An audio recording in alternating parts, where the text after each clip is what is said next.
সমস্ত ঝামেলা।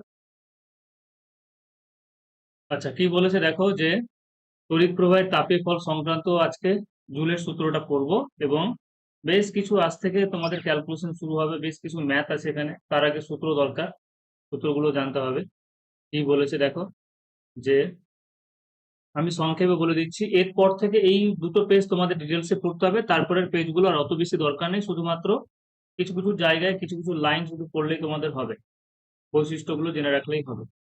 আচ্ছা, এখানে কি বলেছে, যে জুলের সূত্রে কি বলেছে, এই যে সার্কিটে যে তড়িৎ প্রবাহিত হচ্ছে, বা কোন একটা পরিবাহের মধ্যে দিয়ে যে তড়িৎ যে প্রবাহিত হয়, এবং তড়িৎ প্রবাহের ফলে যে ওই পরিবাহিতে যে তাপ উৎপন্ন হয়, সেই তাপ সংক্রান্ত, সেই তাপকে নিয়ে জেমস প্রেসকট জুল একটা জুলের সূত্র তৈরি করেছিল।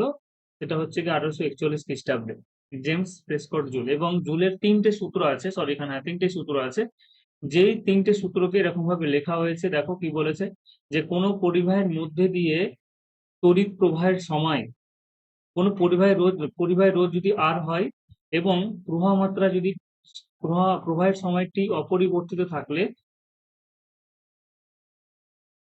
প্রবাহিতে উৎপন্ন তাপ তড়িৎ প্রবাহ মাত্রার বর্গের সাথে সমানুপাতিক। এবার কিভাবে হচ্ছে, কেন হচ্ছে বর্গের সাথে সমানুপাতিক, সেটা আমাদের জেনে লাভ নেই, এখন আমাদের শুধু সম্পর্কটা জেনে রাখতে হবে। তাহলে কি কি পেলাম, তিনটে জিনিস আছে। একটা হচ্ছে উৎপন্ন তাপ পরিবাহিতে, সার্কিটের মধ্যে দিয়ে কি হচ্ছে, তড়িৎ প্রবাহ হচ্ছে, ঠিক আছে, এবং সার্কিটের একটা নিজস্ব রোধ আছে, সেটা হচ্ছে আর, এবং কত সময় ধরে তড়িৎ প্রবাহিত হচ্ছে, সেটা হচ্ছে টি।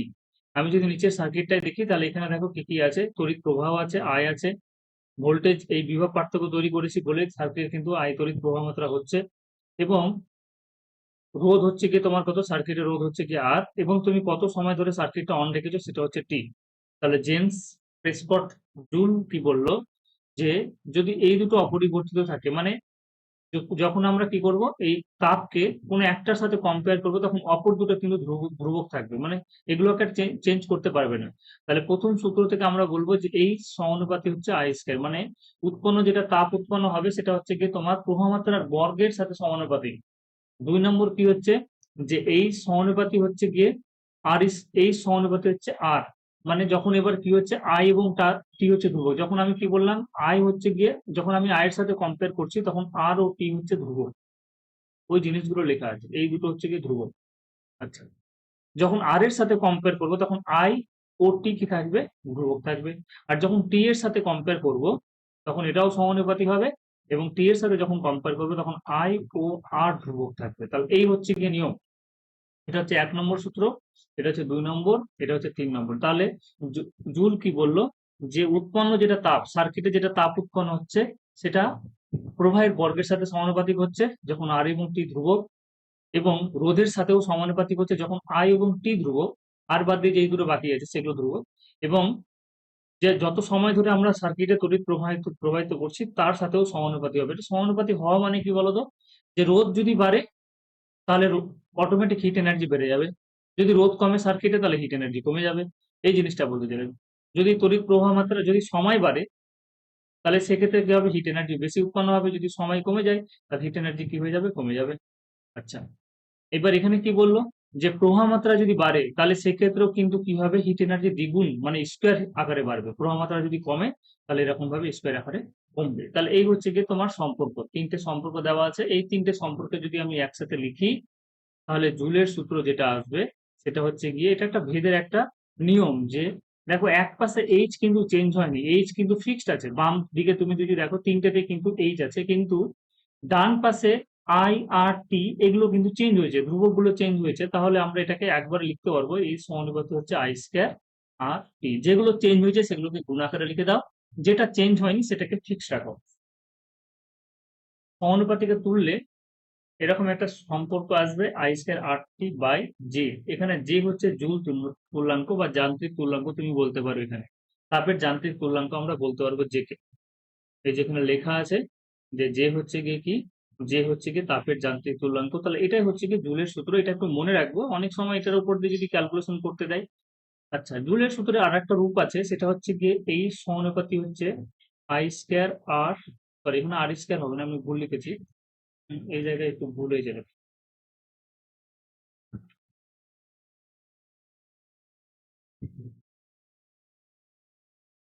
রেজাল্ট পাস করছে, এই জায়গায় একটু ভুল লেখা আছে, I square R T by J. এবার আমি যদি সবকিছুর মান এখানে জে এর মান যদি বসিয়ে দিই, দেখো এখানে বলেছে, কি বলেছে যেন, নিজে হয় লেখাগুলো কেমন বলে, এখানে দেখো জে হলো ধ্রুবক, এইচ কে ক্যালোরি, আই কে অ্যাম্পিয়ার এবং আর কে ওহম, টি কে সেকেন্ড এককে প্রকাশ করলে যে এর যান্ত্রিক তুল্যাঙ্কের মান যেটা আসবে সেটা হচ্ছে গিয়ে তোমার 4.2 জুল পার ক্যালোরি। আমরা কার্যক্ষমতা শক্তি চ্যাপ্টারে হয়তো এই জিনিসটা এসেছিল যে 4.2 joule per calorie, 4.2 joule per calorie একটা সম্পর্ক, এরকম একটা সম্পর্ক তোমরা পেয়েছিলে, এই মানটা তোমরা পেয়েছিলে। তাহলে এখানেও এই জিনিসটা কাজে লাগছে যে আমরা যদি সবগুলোকে এসে এককে যদি নিয়ে নিই, আই কে অ্যাম্পিয়ার এককে, আর কে ওহম এককে, টি কে সেকেন্ড এককে যদি নিয়ে নিই, তাহলে সেক্ষেত্রে যান্ত্রিক তুল্যাঙ্কের একটা নির্দিষ্ট মান আসবে এবং সেই মানটা হচ্ছে গিয়ে কত, হয়ে গেল, কেমনই আসছে আই স্কয়ার আর টি, ঠিক আছে ওটাই।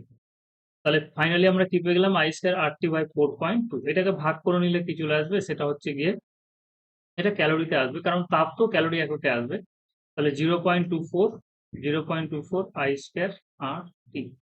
তাহলে এটাও আমরা মনে রাখবো যে হয় এটা সূত্র পরীক্ষাতে দিয়ে দিতে পারে, আর নাহলে এটা সূত্র দিয়ে দিতে পারে, এটা সূত্রও দিয়ে দিতে পারে, কোনটা দিবে বলা কিন্তু খুব মুশকিল।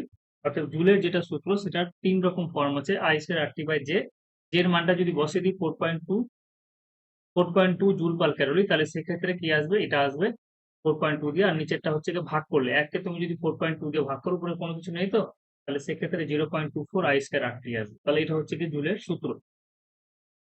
আচ্ছা, এখানে একটা জিনিস বলেছে যে এটা হচ্ছে সিজিএস পদ্ধতিতে, যদি আমি এইচ এর কথা বলি, এটা হচ্ছে কি তোমার সিজিএস পদ্ধতিতে সূত্র, কিন্তু যদি আমি এসআই এককের সূত্রটা নিই, এসআই এককের সূত্র নিলে জে এর মান কত আসবে, 1 আসবে। এটা ধরে নেওয়া হয়েছে যে এসআই এককে যেটা হচ্ছে জে এর মান হচ্ছে কি 1। এসআই পদ্ধতিতে যদি আই কে অ্যাম্পিয়ার, আর কে ওহম এবং টি কে সিরিজ সেকেন্ড এককে প্রকাশ করি, তাহলে জে যেটা পরিমাপ করতে পারবো, জে এর মানটা কত আসবে, 1 আসবে। এবং সেক্ষেত্রে এসআই এককের সূত্রটি কি হয়ে যাবে, আই স্কয়ার আর টি। তাহলে দুটো সূত্র হচ্ছে গো, একটা হচ্ছে কি নরমাল এটা, একটা হচ্ছে যদি আমি সিজিএস এককে বলি, তাহলে সেক্ষেত্রে জে এর মান কত বসাবো, 4.2 বসাবো, 4.2, জে এর মান হচ্ছে 4.2। কিন্তু যদি এস এককে বলি, তাহলে সেটা হয়ে যাবে তোমার এই সমান হচ্ছে গিয়ে আই স্কয়ার আর, এবং জে এর মান কত, জে এর মান হচ্ছে কি এখানে 1, সেই জন্য আমরা কত বসাবো, সূত্রটি কি হয়ে যাবে, আই স্কয়ার আর। তাহলে এই হচ্ছে গিয়ে সূত্র। এসআই পদ্ধতিতে হচ্ছে গিয়ে এই সমান আই স্কয়ার আর টি। আর সিজি তোমাকে সাধারণত আমরা কি করি, যে আমাদের যে যতগুলো অঙ্ক থাকে সাধারণত এসআই এককে করি, তাহলে এসআই পদ্ধতি হচ্ছে আই স্কয়ার আর টি। কিন্তু যদি আমাকে সিজিএস পদ্ধতিতে করতে বলে, তাহলে সেক্ষেত্রে আমরা I square R T by 4.2, আর নাহলে জুল এককে বের করলে সেটাকে তুমি 4.2 দিয়ে ক্যালকুলেশন করলে তো পেয়ে যাবে, একটা থেকে আরেকটাতে কনভার্ট করা যায়। তাহলে এটা তোমার চলে আসবে জুল এককে, এটা চলে আসবে জুল, যে এককে আমরা জানি যে 1 ক্যালোরি, 1 ক্যালোরি সমান হচ্ছে 4.2 জুল, 1 ক্যালোরি সমান হচ্ছে 4.2 জুল, তার মানে 1 জুল সমান হচ্ছে 1/4.2 ক্যালোরি। এটা আমরা জানি যে 1 ক্যালোরি সমান হচ্ছে 4.2 জুল, তাহলে 1 জুল সমান হচ্ছে 1/4.2 ক্যালোরি। তাহলে জুল থেকে যদি আমি ক্যালোরিতে আসি, তাহলে এই ইকুয়েশনটাকে তো আমি চেঞ্জ করতে পারবো, এই ইকুয়েশনটাকে আমি 1 নম্বর ইকুয়েশনটাকে চেঞ্জ করতে পারবো কিভাবে, হিট এনার্জিটাকে আমি যেটা এককে বের করলাম, দেখো আই স্কয়ার আর টি আমি এত জুল পেয়েছি তো, তাহলে এটাকে যদি আমি 1/4.2 দিয়ে যদি গুণ করে নিই বা 4.2 দিয়ে যদি ভাগ করে নিই, তাহলে চলে আসবে ক্যালোরিতে। তাহলে জুল থেকে ক্যালোরি করা খুব সহজ, কারণ 1 জুল মানে হচ্ছে 1/4.2 ক্যালোরি। ঠিক আছে, জুল থেকে ক্যালোরি করা খুব সহজ, 1 জুল থেকে আমরা যদি ক্যালোরি করতে চাই, তাহলে সেক্ষেত্রে কি করব, 1/4.2 দিয়ে গুণ করব বা 4.2 দিয়ে ভাগ করবো, তাহলে ক্যালোরিতে চলে আসবে। ঠিক আছে, আর তুমি যদি জুলে করতে চাও, তাহলে সেক্ষেত্রে তোমাকে কি করতে হবে, তুমি জানো যে 4.2 হচ্ছে গিয়ে তোমার 4.2 ক্যালোরি, জুলের সম্পর্ক দিয়ে তখন করবো যে 1 ক্যালোরি সমান হচ্ছে 4.2 জুল। তাহলে ক্যালোরি থেকে জুল, জুল থেকে ক্যালোরি, আমরা এই সম্পর্ক দিয়ে করবো, অঙ্ক করলে তখন বোঝা যাবে ব্যাপারটা। তাহলে শুধুমাত্র এসআই পদ্ধতি মনে রাখো যে জুলে যদি কনভার্ট, জুলে তোমাকে যদি নিয়ে আসতে হয়, তাহলে সেক্ষেত্রে I square R T direct করবো, আর যদি ক্যালোরিতে নিয়ে আসে তাহলে 4.2 দিয়ে ভাগ করবো, আর এটা হচ্ছে আর একটা সম্পর্ক। বেশ, দুটো সূত্র আমাদের, একটা সিজিএস একটা এসআই। যদি খুব অসুবিধা হয় তাহলে শুধুমাত্র এই সমান আই স্কয়ার আর টিটাই মনে রাখলেই হবে, কোনো অসুবিধা নেই। আচ্ছা, এবার কি বলেছে দেখো, যে কার্য শক্তির ধারণা থেকে জুলের সূত্রের অবতারণা যেটা বলেছে, এটা সাধারণত তোমাদের তো আর ডিটেলসে আসবে না, এখান থেকে আমি কিছু একটা সূত্র বের করবো তাহলেই হলো। এখান থেকে শুধুমাত্র আমাদের কয়েকটা সূত্র জানতে হবে যে আমরা কোন একটা সার্কিট যখন তৈরি করেছিলাম, সেই সার্কিটে একটা বিভব পার্থক্য দিয়েছিলাম, সেই সার্কিটের একটা রোধ ছিল এবং সেই সার্কিটে একটা তড়িৎ প্রবাহ মাত্রা ছিল। তাহলে আমরা কার্যের একটা সূত্র করেছিলাম। কার্য মানে কি বলেছিলাম?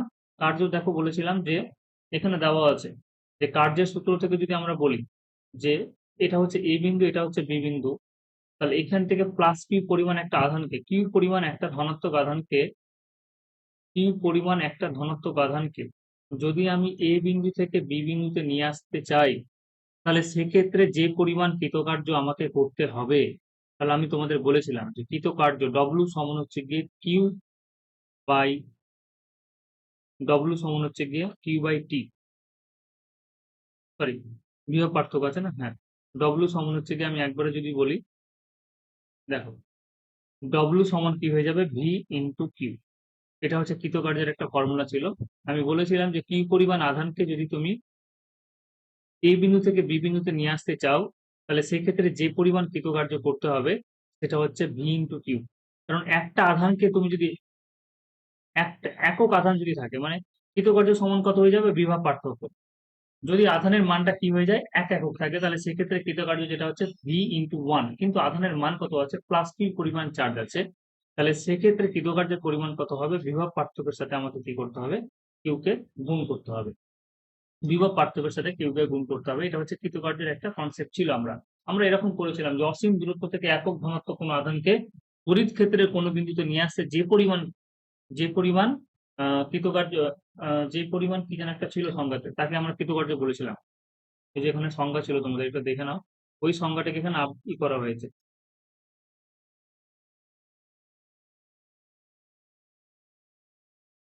আচ্ছা, আমি প্রিভিয়াস চলে গেলাম। অসীম দূরত্ব থেকে একক ঘনত্ব আধানকে তড়িৎ ক্ষেত্রে কোনো বিন্দুতে আনতে যে পরিমাণ কার্য করতে হয় তাকে মোট কৃতকার্য বলে, এরকম একটা ছিল সংজ্ঞা। হয়ে গেল। হুম।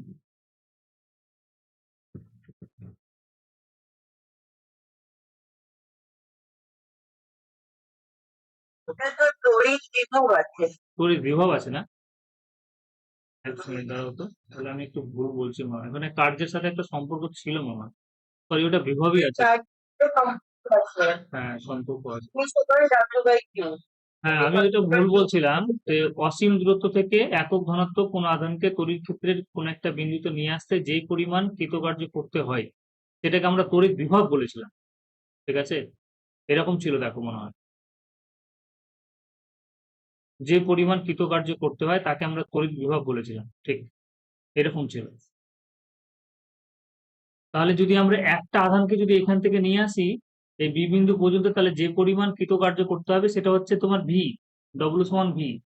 কিন্তু তুমি যদি কিউ পরিমাণ বা কিউ চার্জ পরিমাণ তুমি যদি একটা আধানকে নিয়ে আসো, তাহলে যে পরিমাণ কৃতকার্য করতে হবে সেটা হচ্ছে ডব্লিউ সমান হচ্ছে ভি ইন্টু কিউ। আচ্ছা, এবার সার্কিটে তড়িৎ প্রবাহ মাত্রা কত আছে আই, আর বিভব পার্থক্য কত আছে ভি। তাহলে আমরা আর একটা সম্পর্ক করেছিলাম যে রোধ যদি আর হয় তাহলে ভি সমান কত হয়ে যাবে আই ইন্টু আর।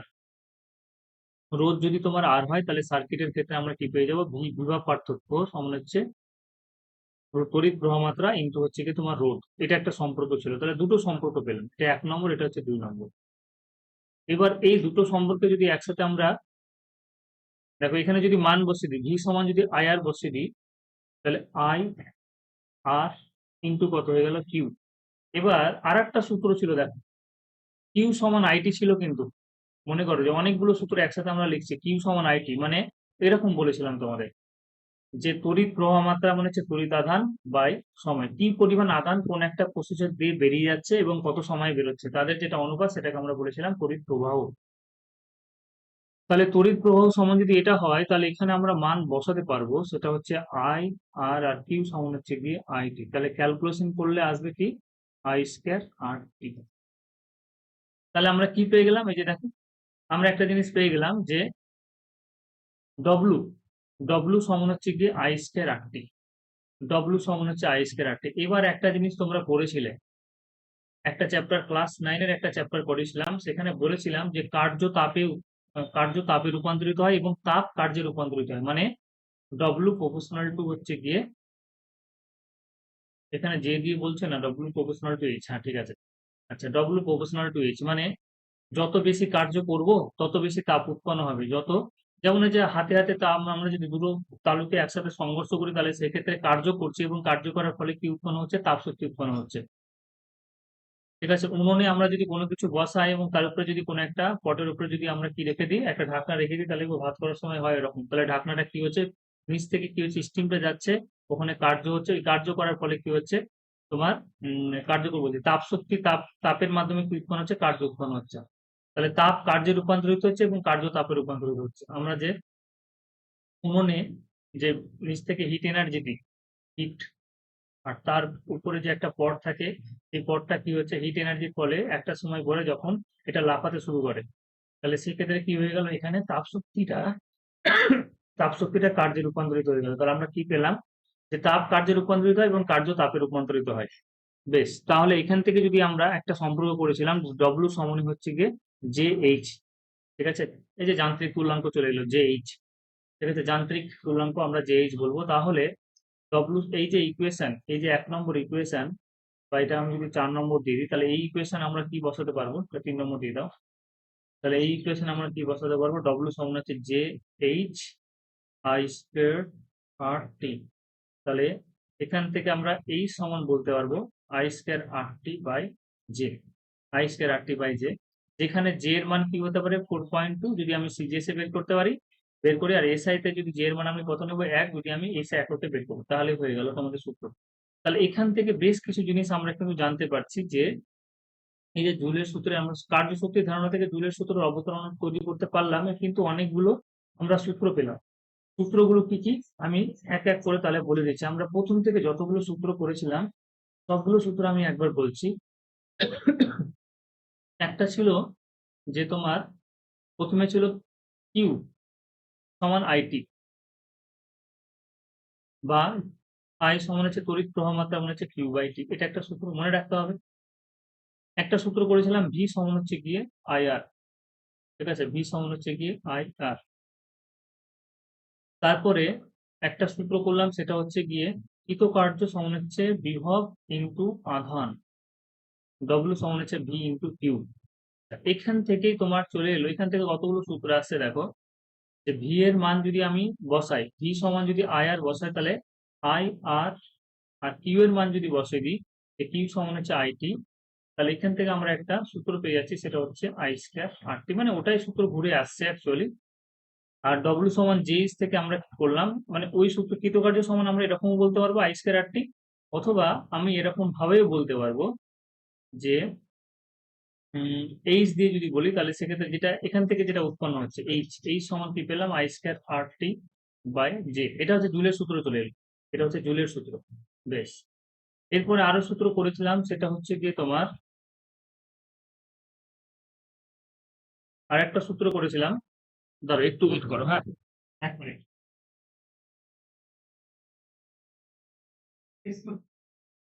এরপরে আরেকটা সূত্র করেছিলাম, সেটা হচ্ছে গিয়ে রোধের সূত্র করেছিলাম, যে শ্রেণী সমবায় যদি থাকে তাহলে কি হয়ে যাবে, রোধগুলো যোগ হয়ে যাবে, আর যদি সমান্তরাল সমবায় থাকে তাহলে কি হয়ে যাবে, 1/r সমান হচ্ছে 1/r1 plus 1/r2 plus 1/r3, এটা সূত্র হয়ে গেল।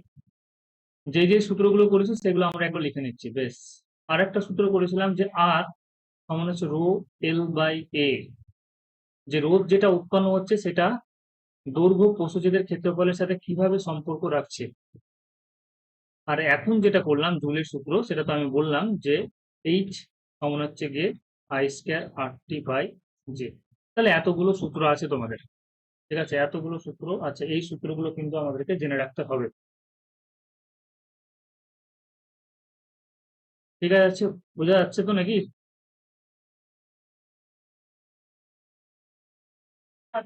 বেশ, নেক্সট দেখি কি আছে এবার। আর আমাদের অত বেশি ডিটেলসে পড়তে হবে না, এগুলো থেকে শুধুমাত্র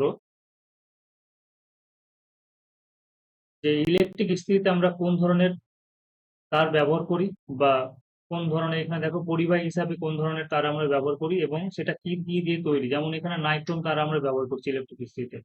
শুধু তোমাদের দুটো জিনিস জেনে রাখতে হবে, একটা হচ্ছে নাইক্রোম তার যেটা আমরা ব্যবহার করছি সেটা অ্যাকচুয়ালি কিসের সংমিশ্রণ, একটা হচ্ছে লোহা, নিকেল আর ক্রোমিয়াম। এই কোশ্চেনটা কিন্তু আসে পরীক্ষাতে, যে লোহা, নিকেল, ক্রোমিয়ামের সংকর ধাতু, অনেকগুলো ধাতু মিক্স করছে সেই জন্য এটাকে সংকর ধাতু বলা হচ্ছে। আর বৈশিষ্ট্য জানতে হবে যে নাইক্রোম তারের বৈশিষ্ট্যটা কেমন, সেটা হচ্ছে উচ্চ রোধাঙ্ক। উচ্চ রোধাঙ্ক এবং উচ্চ গলনাঙ্ক। উচ্চ রোধাঙ্ক কেন? যে যত বেশি রোধ উৎপন্ন হবে, আমরা একটু আগে বললাম যে এই সমানুপাতি হচ্ছে I square R T by J, বা একবারে যদি সূত্রটা লিখি ডিরেক্টলি আমরা লিখে দিই, যে একটু আগে যেটা বললাম যে H proportional to I square, H proportional to হচ্ছে আর, আর এইচ প্রপোর্শনাল টু টি। তাহলে যত বেশি রোধ উৎপন্ন হবে না, তত বেশি কি হবে, হিট এনার্জি উৎপন্ন হবে। আচ্ছা, হিট এনার্জি উৎপন্ন হলে আমার সুবিধা, নাহলে কি করতে পারবো না, আমাদের ইস্ত্রি করার সময় তো একটা হিট এনার্জি লাগবে। তাহলে সেই জন্য কি করা হয়েছে, যাতে খুব বেশি সময় না লাগে সেই জন্য উচ্চ রোধ তৈরি করা হয়েছে। খুব কম সময়, দেখবে 30 সেকেন্ডের মধ্যে কিন্তু গরম হয়ে যায়। হিটারটার যে নিচে লেয়ার থাকে সেটা 30 সেকেন্ডের মধ্যে কিন্তু গরম হয়ে যায়। তাহলে সেক্ষেত্রে কি হচ্ছে, সেই জন্য আমরা উচ্চ রোধাঙ্ক নিব এবং উচ্চ গলনাঙ্ক। গলনাঙ্ক উচ্চ কেন করা হলো, যে গলনাঙ্ক যদি খুব কম করা হয় তাহলে তারটা তো গলে যাবে, গলে গিয়ে কেটে যাবে সার্কিট। তাহলে উচ্চ গলনাঙ্ক মানে অনেক বেশি টেম্পারেচার থাকলে তাহলে কিন্তু কি হবে, তারটা গলবে। সেই জন্য নাইক্রোম তারের যেটা বৈশিষ্ট্য আমরা করবো সেটা হচ্ছে উচ্চ গলনাঙ্ক এবং উচ্চ রোধাঙ্ক বিশিষ্ট আমরা তার নিব, সেটা হচ্ছে নাইক্রোম তার, যেটা হচ্ছে লোহা, নিকেল এবং ক্রোমিয়ামের একটা সংমিশ্রণ ধাতু। আচ্ছা, এরপরে বিদ্যুতিক বাল্ব। বিদ্যুতিক বাল্বে আগে আমরা যেটা ব্যবহার করতাম সেটা হচ্ছে টাংস্টান, সুষম টাংস্টান ব্যবহার করতাম, এক ধরনের ধাতু, টাংস্টান ধাতু ব্যবহার করতাম। কিন্তু বর্তমানে আমরা যেটা ব্যবহার করছি সেটা হচ্ছে উলফ্রেমাইট। উলফ্রেমাইট ধাতু ব্যবহার করছি। এই জিনিসগুলো শুধু জেনে রাখতে হবে, যে বর্তমানে যেটা ব্যবহার করছি সেটা হচ্ছে উলফ্রেমাইট, কিন্তু আগে আমরা যেটা ব্যবহার করতাম সেটা হচ্ছে টাংস্টান ধাতু। উলফ্রেমাইট ব্যবহার করা হয়তো বেশি সুবিধা হচ্ছে, সেই জন্য এটা উলফ্রেমাইটটা ব্যবহার করা হচ্ছে। আচ্ছা, উলফ্রেমাইটটা কিসের সংকর ধাতু, সেটা হচ্ছে লোহা, টাংস্টান এবং ম্যাঙ্গানিজ। মনে রাখতে হবে যে উলফ্রেমাইট হচ্ছে কি লোহা, টাংস্টান। এই যে টাংস্টানের সাথে কিন্তু লোহা এবং ম্যাঙ্গানিজ এক্সট্রা করে মেশানো হয়েছে, লোহা, টাংস্টান এবং ম্যাঙ্গানিজ। আচ্ছা, বৈশিষ্ট্য যদি বলি তাহলে বৈশিষ্ট্য এখানে বলতে পারবো যে উচ্চ হচ্ছে কি তোমার গলনাঙ্ক এবং উচ্চ হচ্ছে কি তোমার রোধাঙ্ক বলতে পারে। কারণ এখানে ফিলামেন্ট আছে, তাপ উৎপন্ন হলে সঙ্গে সঙ্গে ওই তাপের প্রভাবে কি হচ্ছে, ফিলামেন্টটা জ্বলে ওঠে। এত বেশি তাপ উৎপন্ন হয় যে তখন ওই ফিলামেন্টটা কি হয়, জ্বলে ওঠে। আচ্ছা, এখানে বলেছে দেখো মনে হয় যে টাংস্টনের রোধাঙ্ক খুব উচ্চ হওয়ায় ফিলামেন্টের তার খুব সরু এবং লম্ব হয়, ফিলামেন্টের রোধ খুব বেশি হয়। তাহলে এখানে বলে দিয়েছে যে ফিলামেন্টে, এই যে ফিলামেন্টটা দেওয়া আছে, এই ফিলামেন্টে হচ্ছে কি তোমার, এই যেখানে টাংস্টান বা উলফ্রেমাইট যে কোনো একটা ধাতু আছে, রোধাঙ্ক কি হচ্ছে অনেক বেশি। তাহলে রোধাঙ্ক খুব বেশি হলে কি হবে, আর ফিলামেন্টটা খুব সরু হওয়ার জন্য এখানে কি হচ্ছে তোমার, ফিলামেন্টের রোধ খুব বেশি হয়। আর রোধাঙ্ক যদি খুব বেশি হয়ে যায় তাহলে সেক্ষেত্রে হিট এনার্জি অনেক বেশি উৎপন্ন হয়ে যাবে। আর হিট এনার্জি খুব বেশি হলে, তাপশক্তি যখন বেশি উৎপন্ন হবে তখন এটা শ্বেততপ্ত হয়ে জ্বলতে শুরু করবে, বা এখান থেকে তখন আলো বিকিরণ হতে শুরু করবে। আচ্ছা, এটা একটা কোশ্চেন হতে পারে। 2 নম্বর হচ্ছে এর ভেতরে, যে এই যে বাল্বের ভেতরে আমরা কোন ধরনের গ্যাস ব্যবহার করি। তাহলে বাল্বের ভেতরে আমরা যেটা ব্যবহার করছি সেটা হচ্ছে যে কোনো নিষ্ক্রিয় গ্যাস ব্যবহার করতে পারে। নিষ্ক্রিয় গ্যাস যে কোনো বলতে হিলিয়াম, নিয়ন, আর্গন, ক্রিপ্টন, জেনন, রেডন, এই সমস্ত যে নিষ্ক্রিয় গ্যাস আছে সেগুলি সাধারণত আর্গন দিয়ে ভর্তি করা হতো, আর্গন দিয়ে ভর্তি করে রাখা হয়। তবে এখন কিছু কিছু জায়গায় নাইট্রোজেন গ্যাসও কিন্তু, নাইট্রোজেন গ্যাসটাকেও কিন্তু প্রায়োরিটি দেওয়া হচ্ছে, বায়ু শূন্য করে নাইট্রোজেন গ্যাস বা কোনো নিষ্ক্রিয় গ্যাস। নাইট্রোজেন গ্যাস কেন ব্যবহার করছি, যেমন হয়তো আমি বলেছিলাম যে আগের এরোপ্লেনের চাকাতে কিন্তু কোনো রকম নিষ্ক্রিয় গ্যাসই ভর্তি করা হতো। এরোপ্লেনের যেটা চাকা ছিল সেই চাকাতে নিষ্ক্রিয় গ্যাস হিসেবে তোমার যে সমস্ত গ্যাস আছে হিলিয়াম, নিয়ন, আর্গন, ক্রিপ্টন, জেনন, রেডন, এগুলো কিন্তু ভর্তি করা হতো। কিন্তু বর্তমান দিনে আর এই সমস্ত গ্যাসকে ভরা হয় না, এদের পরিবর্তে নাইট্রোজেনকে ভর্তি করা হয়। তার মেন কারণ হচ্ছে যে নাইট্রোজেন যেটা দ্বিপরমাণু, তো তাহলে নাইট্রোজেনের মধ্যে কি হচ্ছে, দুটো নাইট্রোজেন পরমাণুর মধ্যে 3টে বন্ধন আছে। এই 3টে বন্ধনকে ভাঙা কিন্তু অত সহজ না, আমি তোমাদের যখন সমযোজী যৌগ পড়াবো তখন বলে দেবো। এই 3টে বন্ধন ভাঙতে অনেক বেশি এনার্জি লাগে, অনেক বেশি এনার্জি লাগে, অনেক বেশি হিট এনার্জি উৎপন্ন করতে হবে। কিন্তু আমরা জানি যে হিলিয়াম, নিয়ন, আর্গন, ক্রিপ্টন, জেনন, রেডন এই সমস্ত কিন্তু নিষ্ক্রিয় মূল্য, মানে সাধারণত এটা করবে না, সাধারণ টেম্পারেচার কিন্তু রিয়াকশন করবে না। কিন্তু এরকম দেখা গেছে যে টেম্পারেচার যখন ল্যান্ডিং এর সময় কোনো কারণ বশত যদি বিপর্যয় হয়, তাহলে ল্যান্ডিং এর সময় সেক্ষেত্রে কি হচ্ছে, তোমার টায়ার কিন্তু ফেটে যাওয়ার সম্ভাবনা থাকে। কারণ অতিরিক্ত হিট এনার্জি উৎপন্ন হয়, ফ্রিকশন হয়, এই ফ্রিকশনে প্রচুর পরিমাণে তোমার তাপশক্তি উৎপন্ন হয়। এই তাপশক্তি উৎপন্ন হওয়ার ফলে সেক্ষেত্রে কিন্তু ফেটে যাওয়ার সম্ভাবনা থাকে। সেই জন্য আমরা একবারে সেভ করার জন্য জায়গাটা, যে আমরা এখন নাইট্রোজেন দিয়েই কিন্তু এগোচ্ছি। আচ্ছা, একই রকম ভাবে যদি আমরা বলি যে বৈদ্যুতিক হিটারের ক্ষেত্রে কি ব্যবহার করব, তাহলে বৈদ্যুতিক হিটারের ক্ষেত্রেও কিন্তু নাইক্রোম তারই ব্যবহার করা হয়। এবং নাইক্রোম তার তো আমরা বললাম যে কিসের কিছু সংকর, লোহা নিকেল এবং ক্রোমিয়ামের সংকর ধাতু একটা ফায়ার ক্লেতে এরকম ভাবে জড়ানো থাকে। এবং এর বৈশিষ্ট্য কি, উচ্চ রোধাঙ্ক এবং উচ্চ গলনাঙ্ক। ঠিক আছে, উচ্চ রোধাঙ্ক এবং উচ্চ গলনাঙ্ক হচ্ছে কি এর বৈশিষ্ট্য। বাদ বাকি গুলো জিনিস তোমরা পড়ে নিবে, কারণ কোশ্চিন আসলে এগুলো থেকে এরকম ভাবে কোশ্চিন আসবে। বেশ, এরপরে নেক্সট যেটা হচ্ছে গিয়ে ফিউজ তার। ফিউজ তারের বৈশিষ্ট্য এবং ফিউজ তার থেকে কিন্তু কোশ্চেন আসার সম্ভাবনা বেশি। তোমাদের ডিটেলসে কেন পড়তে বলছি, কারণ একবার দুবার তোমার যদি না পড়া থাকে তাহলে অনেক সময় 2 নম্বরে যেগুলো কোশ্চেন হয় কিনা সেগুলো বৈশিষ্ট্য থেকে চলে আসে। আমি তোমাদের দেখাবো তাহলে কোশ্চেন গুলো প্রিভিয়াস ইয়ারে, তাহলে বুঝতে পারবে বৈশিষ্ট্য থেকে ডিরেক্ট কোশ্চেন চলে আসবে। অর্থাৎ বৈশিষ্ট্য যদি না জানা থাকে তাহলে সেক্ষেত্রে কিন্তু সমস্যা। যেমন আমরা যদি বলি যে ফিউজ তার, ফিউজ তার কি কি দিয়ে তৈরি, এটা একটা কোশ্চেন হতে পারে। তাহলে ফিউজ তার হচ্ছে গিয়ে চীনামাটির হোল্ডারে, তোমরা দেখেছো এখানে ছবি দেওয়া আছে, দেখো যে টিন, সীসা, ঠিক আছে, টিন ও সীসা এর সংকর ধাতু, যেখানে টিনের পরিমাণ 25% থাকে এবং সীসার পরিমাণ 75% থাকে। টিন ও সীসার সংকর ধাতু, এখন তো এমসিবি চলে এসছে, ঠিক আছে। তো টিন ও সীসা পরের দিকে পড়বো, দেখো অনেক কিছু ইনস্ট্রুমেন্ট এখন নতুন নতুন চলে এসছে। তাহলে আগেকার দিনে আমরা ফিউজ তার ব্যবহার করতাম, যেটা টিনের পরিমাণ 25%। এটা তোমাকে মনে রাখতে হবে যে ফিউজ তার কি দিয়ে, ফিউজ তার কি দিয়ে তৈরি অ্যাকচুয়ালি। তাহলে টিন ও সীসার সংকর ধাতু এবং পার্সেন্টেজ সব মনে রাখতে হবে। টিনের পরিমাণ 25%, সীসার পরিমাণ 75%। আচ্ছা, ফিউজ তারের বৈশিষ্ট্য কি, যে ফিউজ তারের রোধাঙ্ক, যেহেতু অনেক সরু তার, তো তাহলে রোধাঙ্ক হচ্ছে গিয়ে, এটা হচ্ছে বৈশিষ্ট্যের মধ্যে পড়ে গেল যে রোধাঙ্ক অনেক বেশি, রোধাঙ্ক উচ্চমানের এবং গলনাঙ্ক অনেক কম। তাহলে ফিউজ তারে আমরা নাইক্রোম তারের মধ্যে কি করেছিলাম, দেখো নাইক্রোম বলো, উলফ্রেমাইড বলো, টাংস্টান বলো, এদের মধ্যে একটা বৈশিষ্ট্য ছিল, নাইক্রোম, উলফ্রেমাইড অথবা টাংস্টান, যা কিছু ধাতু নাও না কেন, এদের বৈশিষ্ট্য ছিল রোধ অনেক বেশি এবং রোধ অনেক বেশি ছিল, আর কি ছিল জানো, আর গলনাঙ্ক অনেক বেশি ছিল। একটা ছিল তোমার গলনাঙ্ক অনেক বেশি ছিল। কিন্তু আমরা ফিউজ তারের কথায় যদি আসি, ফিউজ তার, ফিউজ তারের ক্ষেত্রে কি হবে, রোধ তো অনেক বেশি হবে কিন্তু গলনাঙ্ক অনেক কম হবে।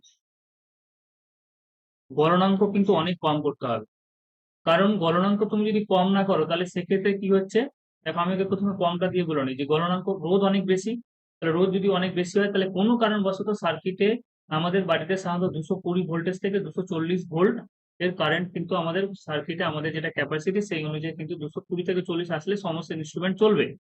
কিন্তু কোনো কারণবশত দেখা গেলো সার্কিটে তড়িৎ প্রবাহ মাত্রা 240 পেরিয়ে গেছে বা 250-300 মধ্যে কিন্তু রান করছে, তাহলে সেক্ষেত্রে কি উৎপন্ন হবে সার্কিটে, যদি, কারণ আমরা জানি যে ভি সমান হচ্ছে আইআর, তাহলে রোধ যদি ইনক্রিজ করে যায়, রোধের সাথে কিন্তু তড়িৎ প্রবাহ মাত্রার সম্পর্ক আছে, ঠিক আছে।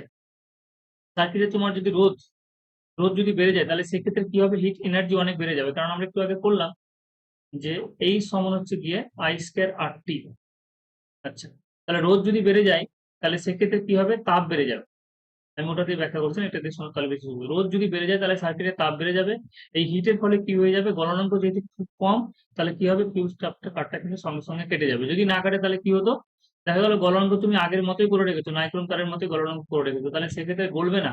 আর না গলে গিয়ে কি হচ্ছে, তোমার রোধ এই অনেক বেশি, যে হিট এনার্জি সার্কিটে যে তড়িৎ প্রবাহ মাত্রা বেড়ে গেছে, এই তড়িৎ প্রবাহ বেড়ে যাওয়ার ফলে তোমার হিট এনার্জি কি হচ্ছে, বেড়ে যাচ্ছে। হিট এনার্জি যদি বেড়ে যায় তাহলে সেক্ষেত্রে অন্যান্য সমস্ত ইনস্ট্রুমেন্ট কিন্তু কি হয়ে যেতে পারে,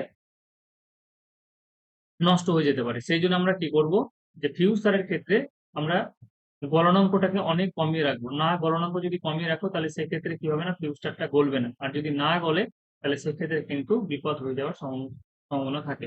তাহলে সেই জন্য আমরা বলবো যে ফিউজ তারের গলনাঙ্ক কম, ফিউজ তারের গলনাঙ্ক হচ্ছে কি কম, কিন্তু রোধাঙ্ক অনেক বেশি। রোধাঙ্ক মানে রোধাঙ্ক রোধাঙ্ক বেশি হওয়া মানে কি বলেছিলাম, রোধ দিয়ে বলেছিলাম, রোধাঙ্ক হচ্ছে একটা রোধ। রোধাঙ্ক আমরা বলেছিলাম যে একটা রোধ, যে এরকম একটা বক্স করেছিলাম যার দৈর্ঘ্য প্রস্থ হচ্ছে গিয়ে তোমার সেম। তাহলে এই দুটো লেয়ারের মধ্যে, এই দুটো লেয়ারের মধ্যে যে পরিমাণ রোধ উৎপন্ন হচ্ছে গিয়ে সেটাকে আমরা রোধাঙ্ক বলছিলাম। তাহলে ফিউজ তারের রোধাঙ্ক আমরা অনেক বেশি বলবো কিন্তু গলনাঙ্ক অনেক কম। রোধাঙ্ক বেশি হওয়ার জন্য সুবিধা কি, তাপ উৎপন্ন হচ্ছে, এবং তাপ উৎপন্ন হলে গলনাঙ্ক অনেক কম গলনাঙ্ক অনেক কম, সেই জন্য কি হচ্ছে যে সার্কিটটা সঙ্গে সঙ্গে কি হচ্ছে, মেইন কানেকশন থেকে সমস্ত কানেকশন কিন্তু অফ হয়ে যাচ্ছে। তাহলে ফিউজ তারের বৈশিষ্ট্যগুলো আমরা একটু মনে রাখবো। এখানে কি বলেছে, আর কি কি বলেছে দেখো, যে ফিউজ তারের গলনাঙ্ক কম হওয়ায় একটা নির্দিষ্ট সীমা পর্যন্ত তড়িৎ প্রবাহমাত্রা বহন করতে সক্ষম রেটিং অনুযায়ী। দেখা গেল 5 অ্যাম্পিয়ার রেটিং আছে, তার মানে এর মধ্যে দিয়ে যখনই 5 অ্যাম্পিয়ারের বেশি তড়িৎ প্রবাহমাত্রা যাবে অটোমেটিক এটা কেটে যাবে, উৎপন্ন তাপে এটা কেটে যাবে। কোনো কারণে কি বলছে, বিদ্যুৎ লাইনে তড়িৎ প্রবাহমাত্রা খুব বেড়ে গেলে শর্ট সার্কিট হলে ফিউজ তারের মধ্যে দিয়ে তড়িৎ প্রবাহমাত্রা সীমা অতিক্রম করে, ফলে প্রচুর পরিমাণে তাপ উৎপন্ন হয় এবং সেই তাপে কি হয়, ফিউজ তারটা গলে যায় এবং লাইনের সংযোগ কি হয়ে যায়, বিচ্ছিন্ন হয়ে যায়। ফলে আগুন বা দুর্ঘটনা অন্য কিছু ক্ষতি থেকে কিন্তু ক্ষতি হওয়ার সম্ভাবনা আর থাকে না। তাহলে এই হচ্ছে কি তোমার ফিউজ তারের বৈশিষ্ট্য আমরা করে নিলাম। এবার রেটিংটাও একটু দেখে নিব। এখন তো বর্তমান দিনে এমসিবি টেমসিবি দেখো মিনিয়েচার সার্কিট ব্রেকার এখন ইউজ করা হচ্ছে, অটোমেটিক পড়ে যাবে, বারবার ফিউজ তার চেঞ্জ করতে হবে না, অটোমেটিক এটা পড়ে যাবে, আবার যখন এটা পড়ে গেল তখন এটাকে আবার তুলে দাও, তাহলেই হলো।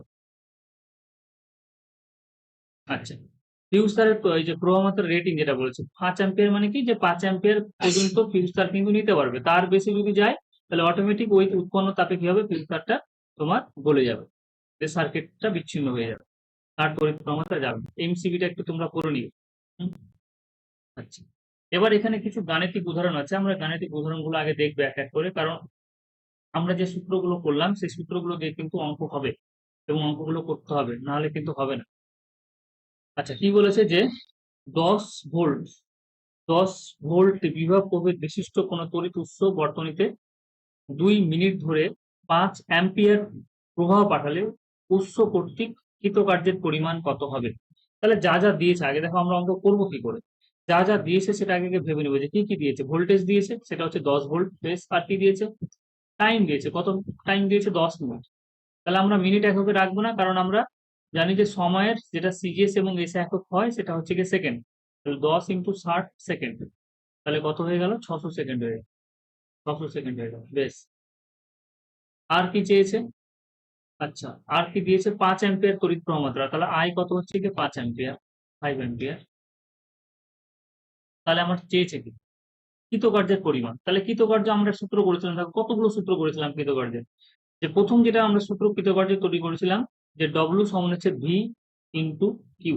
তাহলে এখানে কি সমস্ত জিনিস অ্যাভেলেবেল আছে, হ্যাঁ ভোল্টেজ দেখো অ্যাভেলেবেল আছে, এই যে দেখো ভোল্টেজ ভি দেওয়া আছে 10 ভোল্ট, আর কিউ দেখো আধান কি দেওয়া আছে, আধান দেওয়া নেই, কিন্তু আধানকে তো আমরা ব্রেক করতে পেরেছিলাম যে কিউ সমান আইটি, কিউ সমান হচ্ছে আই ইন্টু টি, এটা আমরা সূত্র জানি যে কিউ সমান হচ্ছে আইটি হয়, ঠিক আছে।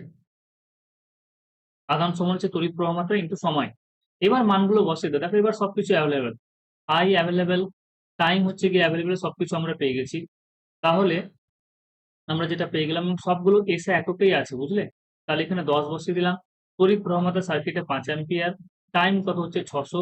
তাহলে সবকিছু গুণ করে আমরা যেটা পাবো সেটা হচ্ছে গিয়ে তোমার, এখানে কি ভুল করলাম, 600, 10 ভোল্ট, 530, ভি হচ্ছে 10। আচ্ছা দেখে নি, দাঁড়াও, কিউ সমান আইটি 5 অ্যাম্পিয়ার, 5 অ্যাম্পিয়ার, 2 বলতে বলেছে, 2 মিনিট বলেছে, 10 মিনিট বলেনি, 2 মিনিট বলেছে, আমি একটু ভুল লিখেছি, হ্যাঁ। তাহলে এখানে হয়ে যাবে 10 মিনিট নয়, 10 ভোল্ট, এটা টাইম হচ্ছে 2 মিনিট, টাইম হচ্ছে 2 মিনিট, তাহলে 2 ইন্টু 60,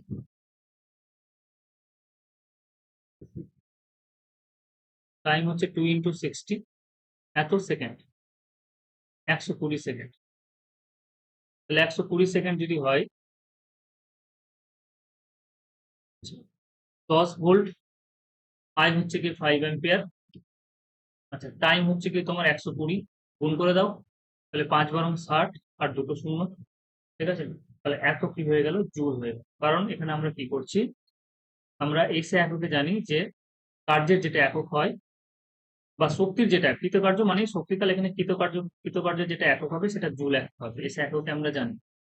তাহলে এত হয়ে গেল, বোঝা যাচ্ছে অঙ্কগুলো।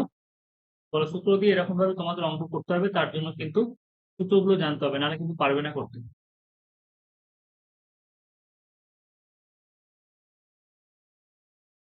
আলিয়া বনানি, আর সূত্রগুলোই মুখস্থ করতে হবে। হ্যাঁ, সূত্রগুলো একটু জানতে হবে, নাহলে কিন্তু পারবে না, একটু ভুল হয়ে যাবে তোমার। এবং সূত্রগুলো খুব বেশি নেই, তোমরা যদি একটু বারবার পড়ো তাহলে পারবে করতে। এবং শুধুমাত্র এখানে আসবে না, এই অঙ্কগুলো তুমি দেখবে যে রেলের পরীক্ষায় কিন্তু এই অঙ্কগুলোই এসছে। এমনকি তুমি যদি মিসলেনিয়াস এর পরীক্ষা দাও, তাতেও যদি ফিজিক্সের কোশ্চেন দেয়, তাহলে সেক্ষেত্রেও কিন্তু কোশ্চেন আসতে পারে, এবং একবারে ছোট কোশ্চেন দিয়ে দিবে। ছোট ছোট কোশ্চেন দিয়ে দিবে, যেখানে সূত্র না জানা থাকলে তুমি অঙ্ক করতে পারবে। আচ্ছা, পরের কোশ্চেনটা যদি আমরা দেখি, তাহলে কি বলেছে, এক্সারসাইজেও অনেক অঙ্ক আছে, অঙ্কগুলো করবো, কিন্তু তার আগে উদাহরণ অঙ্কগুলো করলে তুমি অঙ্কগুলো করতে পারো। 2 নম্বর কি বলেছে দেখো, যে 3 অ্যাম্পিয়ার তড়িৎ প্রবাহ মাত্রা, 20 ওহম রোধ, 10 মিনিট ধরে সার্কিট অন আছে, তাহলে উৎপন্ন তাপের পরিমাণ কত? ব্যাস, জুলের সূত্র ইউজ করতে হবে। যখনই তাপের পরিমাণ যখনই বললো, তখনই আমরা কিসে চলে যাব? জুলের সূত্রে চলে যাব। তাহলে জুলের সূত্র এখানে কি করেছে দেখো, অ্যাম্পিয়ার বলেছে, ওহম বলেছে, ঠিক আছে, আর টাইম বলে দিয়েছে 10 মিনিট মানে 600 সেকেন্ড। এবার তোমাকে অপশন দেখে যেতে হবে যে ক্যালোরিতে চেয়েছে না জুলে চেয়েছে। যদি ক্যালোরিতে যায় তাহলে আমরা কি করবো দেখো, তোমাকে এখানে 4টা অপশন দিয়ে দিবে না, তো 4টা অপশন যদি ক্যালোরিতে দেয়, তাহলে আমরা সূত্র ইউজ করবো কি, I square R T divided by 4.2, এত ক্যালোরি, আর কিচ্ছু নেই। আর যদি জুলে দেয় তাহলে কি করব, সেটা হচ্ছে I square R T calculation, ব্যাস তাহলে হলো। এবার ওই মানগুলোই বসেছে। আই মানে কত, এই যে দেখো, আই মানে 3 তার স্কয়ার, আর মানে কত, আর মানে হচ্ছে তোমার 20 ওহম বলে দিয়েছে। সময় কত আছে, সময় হচ্ছে কি 10 মিনিট, 10 মিনিট মানে তোমরা জানো 10 × 60 এত সেকেন্ড হয়ে গেল। এবার যেহেতু ক্যালোরিতে চেয়েছে, তাহলে ক্যালোরি তোমার 4.2 হবে। আর তো কিছু করার নেই, এবার নর্মাল ক্যালকুলেশন করে যেটা অ্যান্সার আসবে সেটাই। এটাকে পয়েন্টটাকে যদি আমরা ক্যালকুলেশন করতে যাই, তাহলে পয়েন্টটাকে উপরে তুলে দিব। পয়েন্টটাকে যদি তুলে দিই, তাহলে পয়েন্ট ওখানে 10 আসবে, 4.2 থাকলো, অ্যাপ্রক্সে চলে আসবে অ্যান্সার। এটা একটু দেখছি কি হচ্ছে। 9 × 20 কিন্তু এখানে কত হচ্ছে, 10 × 60 × 10, 42।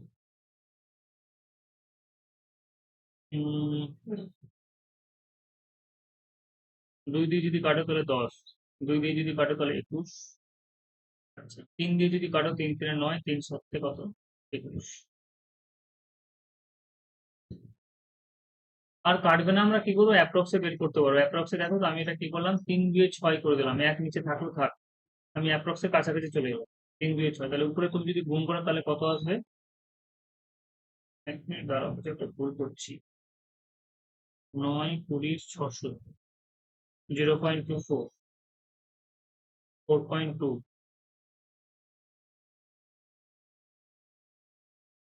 259। ওরা যেটা করেছে সেটা হচ্ছে 259।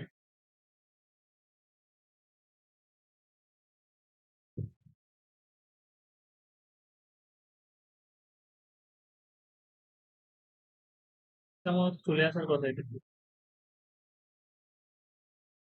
9 20, আচ্ছা এখানে 600, 10 × 60, এখানে একটা শূন্য আমি বেশি লিখেছি, 1 মিনিট, আমি এই সূত্রটা আবার বসাচ্ছি। আই হচ্ছে গিয়ে 3 তার স্কয়ার, তড়িৎ প্রবাহ আমাদের সার্কিটে কত আছে দেখো, সার্কিটে তড়িৎ প্রবাহ আমাদের হচ্ছে 3 অ্যাম্পিয়ার। তাহলে 3 অ্যাম্পিয়ার যদি থাকে তাহলে 3 তার স্কয়ার, 3 তার স্কয়ার মানে একবারে বসিয়ে দিলাম, সেটা কত হচ্ছে, 9 হচ্ছে। বেশ, আর মানে কত, 20 ওহম, টাইম হচ্ছে 10 মিনিট, 10 মিনিট মানে কত, 600 সেকেন্ড, ডিভাইডেড বাই কত হচ্ছে কি, 4.2।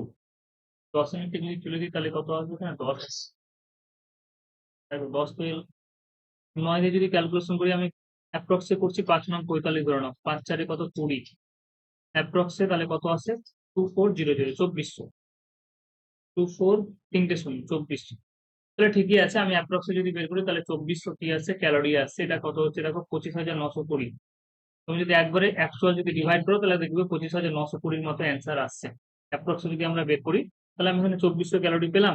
আর যদি নর্মালি করো, তাহলে সেক্ষেত্রে কি হয়ে যাবে, তোমার 25,920 ক্যালোরি তাপশক্তি উৎপন্ন হবে। তাহলে এত কঠিন ভাবে দিবে না, যদি ক্যালোরিতে দেয় তাহলে সেক্ষেত্রে তোমাকে একটু ভাগ করে দেখে নিতে হবে, তাহলে অ্যাপ্রক্স কি অ্যান্সার আসছে।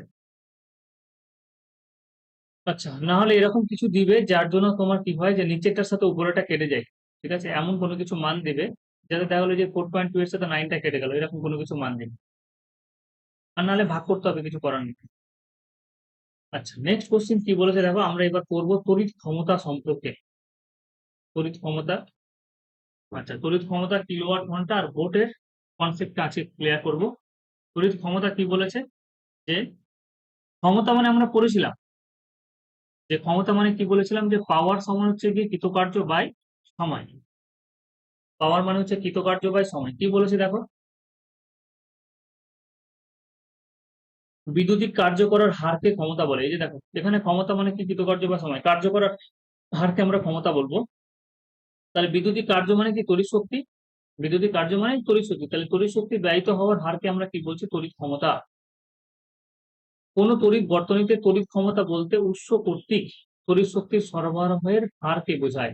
তাহলে কি পরিমাণ তড়িৎ শক্তি ব্যয় হচ্ছে এবং কত সময় হচ্ছে এই তড়িৎ শক্তি ব্যয়, তাদের যেটা অনুপাত সেটাকে আমরা কি বলবো, তড়িৎ ক্ষমতা বলবো। তাহলে এখানে তড়িৎ ক্ষমতা সম্পর্কে কত কিছু বলেছে দেখো, কত আমরা এখান থেকে কতগুলো সূত্র বের করতে পারবো। মেন হচ্ছে কি এখানে সূত্র, যে ক্ষমতা মানে আমরা কি করব, ক্ষমতা মানে কি বললাম, যে ডব্লিউ বাই টি।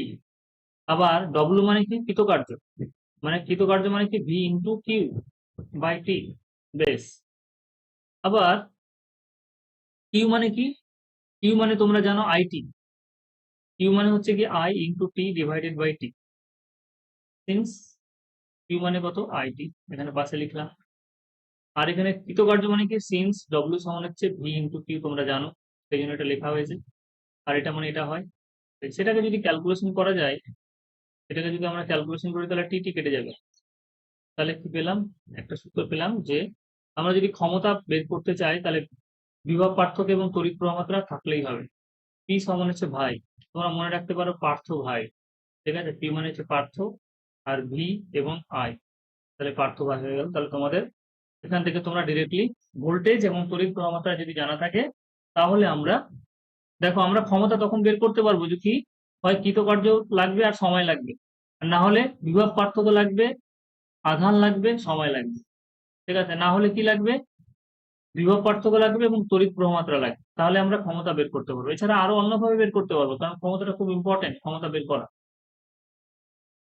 এছাড়া আরো কিভাবে বের করতে পারবো, যে তোমরা জানো যে ভি সমান হচ্ছে গিয়ে, ওরা যেরকম করেছে যে ভি সমান হচ্ছে গিয়ে আই আর, ঠিক আছে, তাহলে আই সমান কি, আই মানে হচ্ছে ভি বাই আর, তাহলে ভি আই মানে হচ্ছে ভি বাই আর, তাহলে ক্যালকুলেশন করলে কি হয়ে গেল, ভি স্কয়ার বাই আর। তাহলে এটাও একটা সূত্র, যে ক্ষমতা মানে কি হয়ে গেল, ভি স্কয়ার বাই আর। কেন হলো, এই যে এই সম্পর্ক থেকে আমরা এই সম্পর্ক থেকে বের করলাম যে পি সমান হচ্ছে কি ভি স্কয়ার বাই আর, এটাও একটা সূত্র পড়ে গেল, যে পি সমান হচ্ছে কি ভি স্কয়ার। এছাড়া অন্যভাবে সূত্র বের করা যায়, কারণ কোনটা দিবে বলা তো খুব মুশকিল, এবং তোমাকে ক্ষমতা বের করে নিতে বলবে, কোনটা দিবে বলা খুব মুশকিল।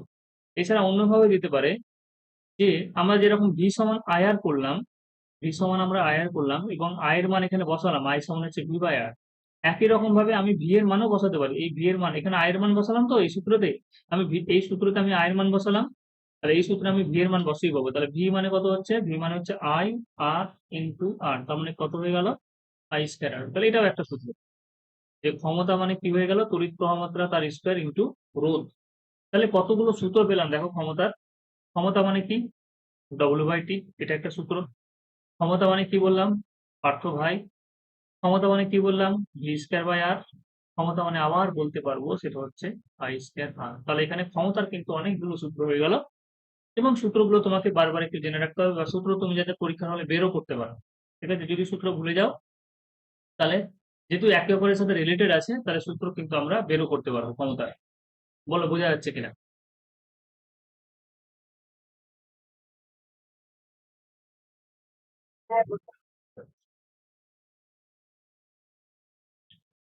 বেশ, তাহলে ক্ষমতা যদি আমরা বুঝে নিই, এবার আমরা কি করতে পারবো, যে আমাদের বাড়িতে যে ইলেকট্রিসিটি যে বিল তৈরি হচ্ছে, সেই বিলের পরিমাণ কত খরচ হচ্ছে, ইউনিট প্রতি খরচ তুমি যদি জেনে যাও, তাহলে সমস্ত কিছু তুমি বেরও করতে পারবে। সেটা বিওটি এককে, ভোল্ট এককে আমরা বের করতে পারবো, সেটা আমরা আমরা আগে দেখে নিই।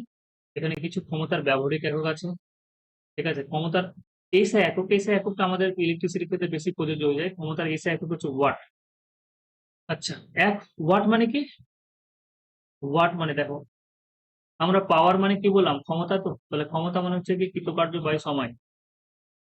তাহলে এক ওয়াট বলতে কি বোঝায়, এক ওয়াট বলতে বোঝায় উৎসটি এক সেকেন্ডে, বলছে উৎসটি সেকেন্ডে এক জুল পরিমাণ কৃতকার্য করছে। তার মানে কি, আমি যদি বলতে চাই যে এক ওয়াট, তাহলে এক ওয়াট মানে কি হবে, এক জুল হবে। ডিভাইডেড বাই 1 সেকেন্ড হবে, এটাকে আমরা বলবো 1 ওয়াট। কারণ এটাকে এক করতে গেলে এইগুলোকে কি হতে হবে, ডব্লিউ কে এক হতে হবে, তাহলে ডব্লিউর এসে একক হচ্ছে জুল কৃতকার্য। আর সময়ের সময় যদি বলি তাহলে 1 সেকেন্ড করবো, তাহলে এটাও এসে একক হচ্ছে সেকেন্ড, তাহলে 1 জুল পার 1 সেকেন্ডকে আমরা কি বলবো, 1 ওয়াট। ঠিক আছে। আচ্ছা, কোন একটা সার্কিটের ভোল্টেজ যদি ভি হয়, তড়িৎ প্রবাহমাত্রা যদি আই হয়, তাহলে ক্ষমতা মানে আমরা অলরেডি সূত্র করে নিয়েছি যে পার্থ ভাই হয়। ঠিক আছে, বেশ। তাহলে ওয়াট মানে কি? আচ্ছা, এবার তোমাকে এরকম বলতে পারে যে ওয়াট মানে কি, চারটা অপশন দিয়ে দিই। কারণ তুমি ভালো করে লক্ষ্য করো যে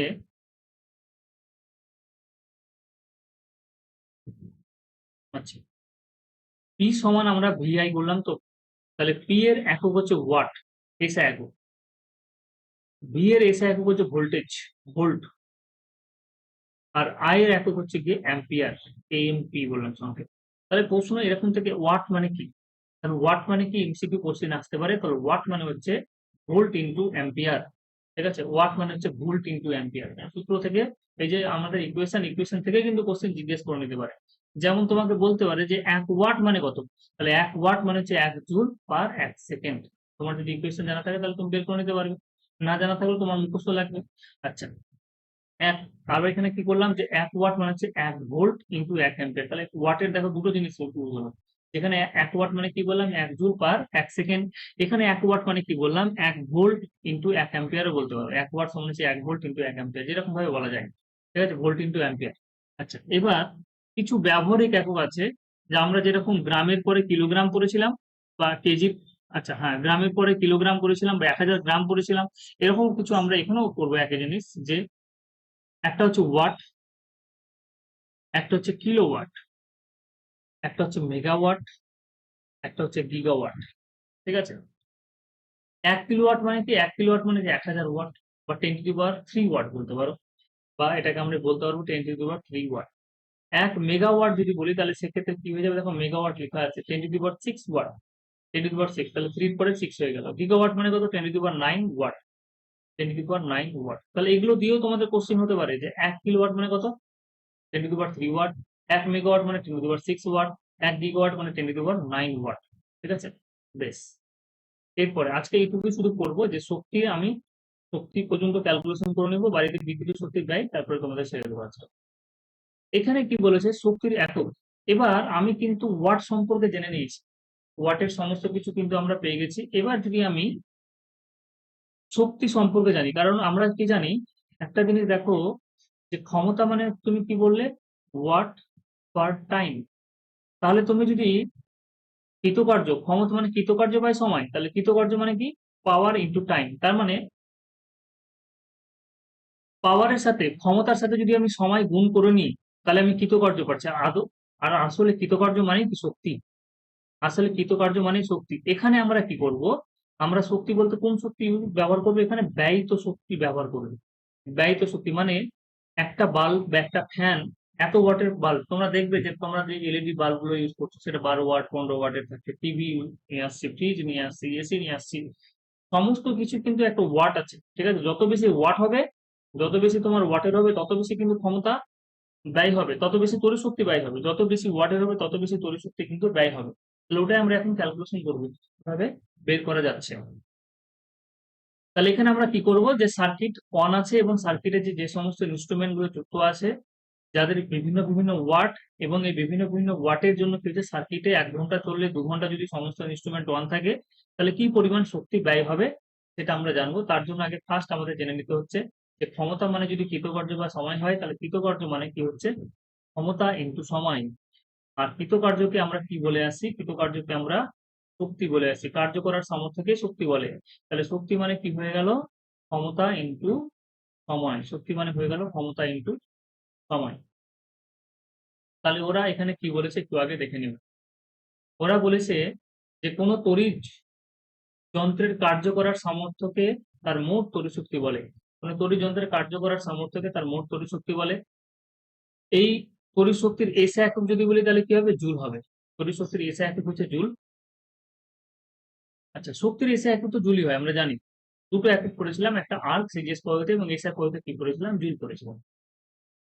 বলছে পি ওয়াট ক্ষমতা সম্পন্ন কোনো একটি যন্ত্র যদি টি সেকেন্ড ধরে চলে, তাহলে যে পরিমাণ তড়িৎ শক্তি ব্যয় হবে সেটা হচ্ছে কৃতকার্য সমান হচ্ছে গিয়ে, কারণ আমরা শক্তিকে কৃতকার্য হিসাবে চিনি, তাহলে যে পরিমাণ তড়িৎ শক্তি ব্যয় হবে সেটা হচ্ছে গিয়ে তার ক্ষমতা এবং কি পরিমাণ সময় ধরে চলছে, তাহলে পাওয়ার ইনটু টাইম। তাহলে ওয়াট সেকেন্ড, এই যে দেখো আমি এখানে একবার লিখে দিচ্ছি।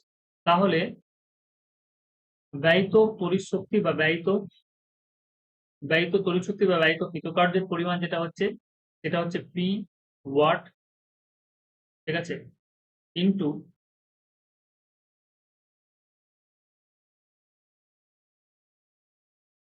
পি ওয়াট ক্ষমতা সম্পন্ন একটা যন্ত্র আছে, কত সেকেন্ড ধরে চলছে, টি সেকেন্ড ধরে চলছে। তাহলে আমরা কি পেয়ে গেলাম, ডব্লিউ সমান হচ্ছে গিয়ে পাওয়ার ইনটু টি টাইম আর ওয়াট ইনটু সেকেন্ড, যেটা আমরা বলি এই ওয়াট সেকেন্ডকে আমরা সংক্ষেপে কি বলবো, জুল বলবো। ওয়াট সেকেন্ডকে আমরা সংক্ষেপে কি বলবো, জুল। জুল বলবো। কেন জুল বলছি দেখো, যে তুমি একটু আগে বলে এলে যে পাওয়ার 1 ওয়াট সমান হচ্ছে গিয়ে, পাওয়ার সমান হচ্ছে গিয়ে কি, আমি সূত্রটা লিখছি, পাওয়ার সমান হচ্ছে কৃতকার্য বাই টাইম। তাহলে কৃতকার্যের একক কি, জুল, 1 জুল। আর নিচে সময় আমরা কি বলবো, 1 সেকেন্ড বললাম। তাহলে সেক্ষেত্রে কি হবে, যে 1 জুল, সেক্ষেত্রে কি হয়ে গেল, যে 1 জুল সমান হচ্ছে গিয়ে 1 ওয়াট ইন্টু 1 সেকেন্ড। তাহলে ওয়াট সেকেন্ড যেখানে পাবো সেখানে আমরা কি বসাবো, জুল বসাবো। ওয়াট সেকেন্ড মানে জুল, বা তোমাদের এত একক নিয়ে ভাবার দরকার নেই, ঠিক আছে। আমরা যেহেতু এসে এককে করছি, তাহলে আমরা ক্যালকুলেশন করে কি বসাবো, জুল বসাবো। বেশ, তাহলে আমাদের যেটা ব্যয়িত তড়িৎ শক্তি হচ্ছে বা যে পরিমাণ শক্তি নষ্ট হচ্ছে, সেই পরিমাণ শক্তির পরিমাণ কিন্তু আমরা ক্যালকুলেশন করে বের করতে পারবো। এবং এটার সূত্র হচ্ছে গিয়ে কিছুই না, শুধুমাত্র তোমাকে দেখতে হবে কত ওয়াটের আছে এবং তার সাথে জাস্ট টাইম গুণ করে দাও, তাহলে তোমার চলে আসবে যে কি পরিমাণ শক্তি ব্যয়িত হচ্ছে। ওয়াট সেকেন্ডকে আমরা জুল বলবো। বেশ, তাহলে এখানে আরো কিছু জিনিস দিয়েছে, যে শক্তির এমনি যদি ব্যবহারিক একক বলো তাহলে জুল হবে। আরো কিছু বড় একক আছে, সেগুলো হচ্ছে গিয়ে তোমার আহ ভোল্ট এককে আছে। আচ্ছা, এখানে এখানে বলেছে হয়তো ওয়াট ঘন্টা এককে বের করবো, কিলোওয়াট ঘন্টা এককে বের করবো শক্তি, ঠিক আছে। শক্তির আরো কিছু ব্যবহারিক একক হচ্ছে, একটা হচ্ছে ওয়াট ঘন্টা, এটাও তো শক্তি, কারণ ওয়াটের সাথে তুমি যদি টাইম গুণ করো তাহলে কি হয়ে গেল, ওয়াটের সাথে টাইম গুণ করা মানে হচ্ছে গিয়ে, মানে ক্ষমতার সাথে সময় গুণ করা মানে হচ্ছে কি, কারণ পাওয়ার মানে কি, পাওয়ার মানে যদি ডব্লিউ বাই টি হয়, তাহলে শক্তি মানে ডব্লিউ, ডব্লিউ মানে কত হয়ে গেল, পাওয়ার ইন্টু টি। তাহলে পাওয়ারের সাথে মানে ওয়াট হোক অথবা কিলোওয়াট হোক, তার সাথে সময় গুণ করে দেওয়া মানে কি হয়ে গেল, শক্তি। সেই জন্য শক্তির আরো ব্যবহারিক একক আছে, সেটা হচ্ছে ওয়াট ঘন্টা বা কিলোওয়াট আওয়ার। ওয়াট ঘন্টা বা কিলোওয়াট আওয়ার, এগুলো হচ্ছে সব শক্তির একক। ওয়াট ঘন্টা বা কিলোওয়াট আওয়ার ব্যবহারিক একক বলতে পারো।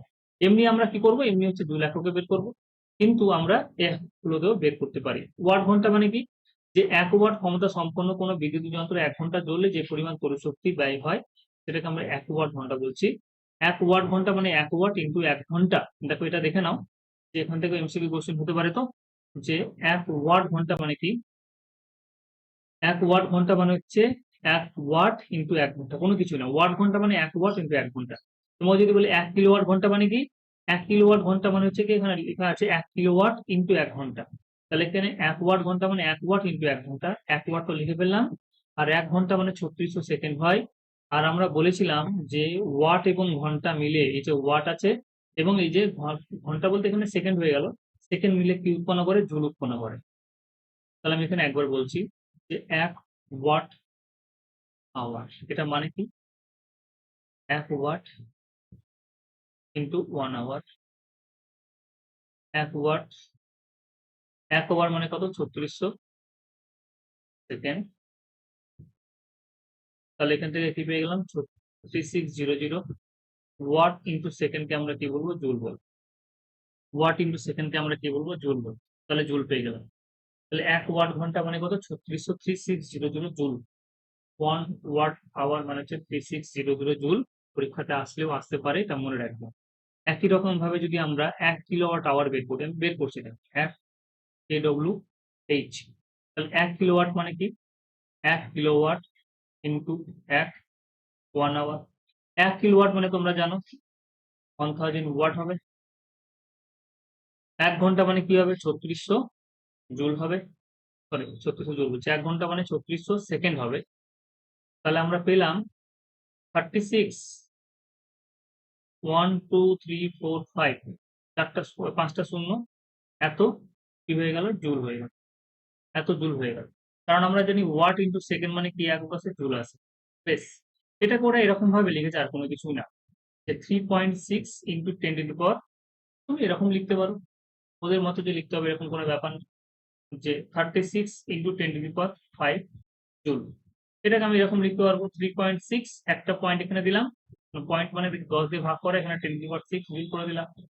জুলকে তুমি যদি ক্যালোরি করতে যাও তাহলে তোমাদেরকে তো বলেছি, জুলকে ক্যালোরি করা মানে কত? কি করতে হবে? 10 টু দি পাওয়ার 6 কে আমরা 4.2 দিয়ে ডিভাইড করে দেবো ক্যালোরি।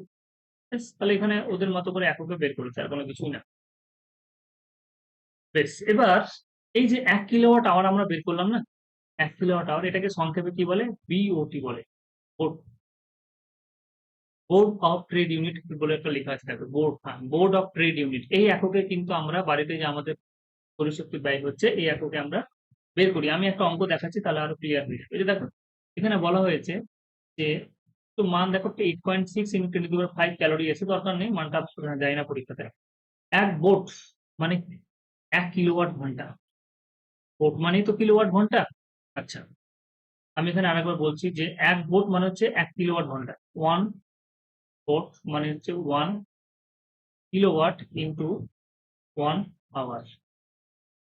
তাহলে কিলোওয়াটকে তুমি যদি, আচ্ছা কিলো, এটা কি করে আসবে? কিলোওয়াটটা কি করে আসে? এই কিলোওয়াট আওয়ারটা কি করে আসে? তুমি যদি ওয়াটে থাকে কোনো কিছু, তোমার ওয়াট ইন্টু আওয়ারে থাকে, তাহলে ওয়াটকে তুমি যদি কিলোওয়াট করতে চাও তাহলে 1000 দিয়ে ভাগ দিবে। কিলোওয়াটটা কি করে এলো? তুমি যদি ওয়াটকে কিলোওয়াটে করতে চাও মানে দুটোই সেম, যে এক বোট মানে হচ্ছে 1 কিলোওয়াট ইন্টু 1 আওয়ার। এবার কোনো জায়গায় যদি ওয়াট থাকে তাহলে ওয়াটকে যদি আমি, কারণ আমরা জানি 1 কিলোওয়াট মানে 1000 ওয়াট, তাহলে ওয়াটকে যদি আমি 1000 দিয়ে ভাগ করে নিই তাহলে আমার কিছু চলে আসবে? কিলোওয়াটে চলে আসবে, তার সাথে আমরা আবার গুণ করে দিই। এবার ওরা জাস্ট ভেঙেছে। ওয়াট মানে কি? ওয়াট মানে হচ্ছে কি তোমার পাওয়ার। আর পাওয়ার মানে কি? দেখো ওয়াট মানে, ওয়াট তো পাওয়ারের একক, ওয়াট হচ্ছে পাওয়ারের একক। পাওয়ার মানে হচ্ছে, পাওয়ার মানে কি? পাওয়ার মানে হচ্ছে পার্থ ভাই, ঠিক আছে? তার মানে ভোল্টেজ, তার মানে আমরা কি করবো? Voltage into ampere. দেখো এটা হচ্ছে ভি মানে ভোল্টেজ, ভোল্টেজ ভিওএলটি সংক্ষেপে লিখলাম। আর আই মানে হচ্ছে কি অ্যাম্পিয়ার, এএমপি লিখলাম সংক্ষেপে। আর তার সাথে কি গুণ গুণ করা আছে? আওয়ার গুণ করা আছে, তাকে 1000 দিয়ে ভাগ করা আছে। বেশ, তাহলে এই হচ্ছে কি কিলোওয়াট ঘন্টার একটা কনসেপ্ট। কিন্তু অঙ্কতে আমরা এত হিজিবিজি লাগে না, এগুলো তোমরা শুধু একটু পড়ে নিবে, মানগুলো একটু দেখে রাখবে। অঙ্ক করার ক্ষেত্রে তো খুবই সুবিধা। আমি একটা অঙ্ক দেখাচ্ছি, একটা অঙ্ক তোমরা বাড়িতে দেখবে তাহলেই হলো। যে একটি বাড়িতে 400 ওয়াট একটি রেফ্রিজারেটর আছে, 7 ঘন্টা করে চলছে। প্রতি কিলোওয়াটে যদি 6 টাকা খরচ, মানে কিলোওয়াট আওয়ার মানে হচ্ছে বোট একক, কিলোওয়াট আওয়ারকে আমরা বোট একক বলি, ঠিক আছে? 1 কিলোওয়াট আওয়ার মানে হচ্ছে 1 বোট একক। প্রতি কিলোওয়াটে যদি 6 টাকা করে পড়ে তাহলে 30 দিনে কত খরচ হবে সেটা আমাকে বের করতে বলেছে। তাহলে বলো যে একদিনে কি পরিমাণ খরচ হচ্ছে গো? 400 ওয়াটের একটা জিনিস, 400 ওয়াটের একটা জিনিস,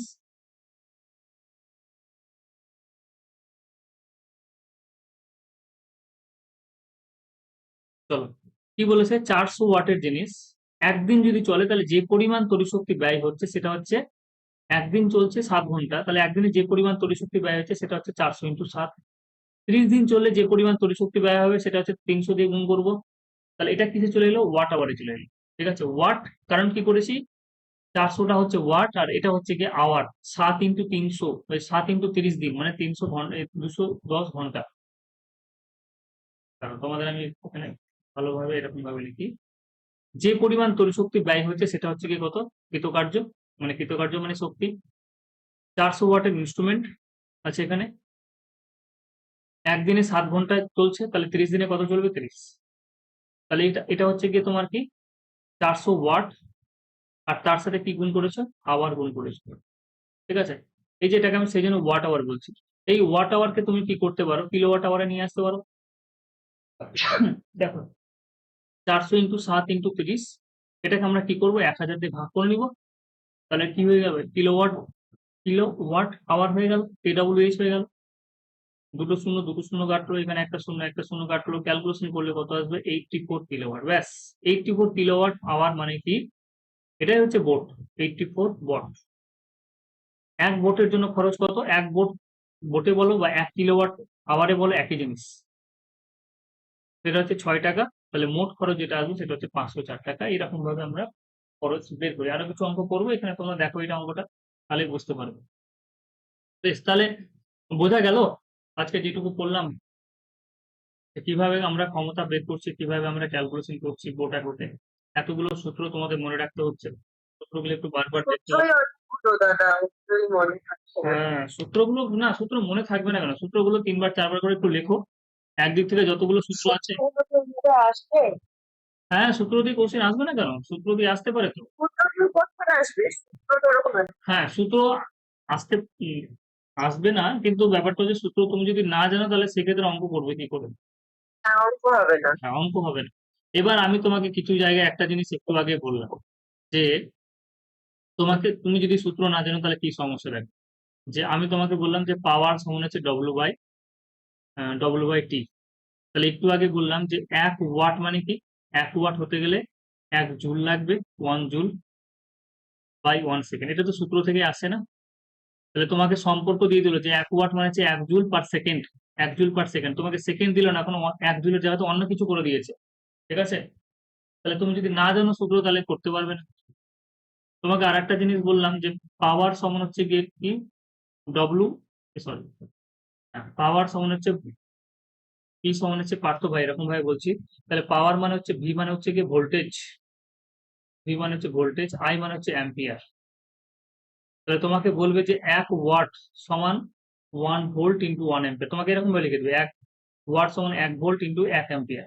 এবার ওরা কি করলো, 4টা অপশন বানালো তো, তোমাকে বলবে যে 1 ওয়াট মানে 1 ভোল্ট বা অ্যাম্পিয়ারের জায়গাতে চেঞ্জ করে নিয়েছে। কি করেছে, যে ধরে নাও 1 ওয়াট সমান 1 ভোল্ট ইন্টু 1 সেকেন্ড, এটা একটা অপশন দিয়ে দিল। 1 ভোল্ট ইন্টু 1 আওয়ার দিয়ে দিল। এরকম ভাবে 4টা অপশন দিল, তোমাকে অ্যাম্পিয়ারটা লাস্টে দিল। তাহলে সেক্ষেত্রে সূত্র জানা থাকলে তাহলে তুমি করতে পারবে, তাহলে ভুল হয়ে যাবে। সূত্রগুলো একটু বারবার করে লেখো। আমি পরের দিন আরেকবার সূত্রগুলো সমস্ত বলবো, তারপরে তোমাদের পরের টপিক গুলো যেগুলো আছে সেগুলো সহজ আছে। সেগুলো তোমরা এই যে ভাসর ল্যাম্প, এই টেবিলটা একটু করে নিও। ভাসর ল্যাম্প, সিএফএল আর এলইডি, এই তিনটে একটু করে নিও। এখানে একটু একটু পড়ো, এই পেজটা পড়ো, সহজ আছে, এখানে কোনো রকম ক্যালকুলেশন নেই। বাকি জিনিসগুলো আমি তোমাদের দেখাবো এরপরে, কারণ এগুলো থেকে অত কোশ্চিন আসবে না, এগুলো শুধু মানে সংক্ষেপে বলে দিলেই হলো। ঠিক আছে? এগুলো থেকে ইকুয়েশন নেই, শুধু ফ্লেমিং এর বামস্ত নিয়ম আছে। ঠিক আছে? বাল্যচক্রের শুধুমাত্র বৈশিষ্ট্যটা পড়বো। হুম, বৈশিষ্ট্য পড়লে হয়ে গেল। এসি ডিসি সম্পর্কে অল্প একটু বলে দিতে হবে, শুধু বৈশিষ্ট্যগুলো, ব্যাস, তাহলে হয়ে যাবে। হ্যাঁ, অনেক বড় চ্যাপ্টার, অনেক কিছু আছে, অনেক বড় চ্যাপ্টার। বললাম তো ক্লাস 10-এ যখন পড়াই পুরো এক একটা মাস লেগে যায় এই চ্যাপ্টার, বুঝলে তো? ঠিক আছে, তাহলে আজকে এইটুকুই থাক। হুম, তোমরা এইটুকু পড়তে থাকো। আর এর পরের দিন তাহলে আমরা এইচসিএফ এলসিএম করবো। এরপরে কবে? আচ্ছা, শুক্রবার? হ্যাঁ, শুক্রবার পড়াবো। ঠিক আছে। সকাল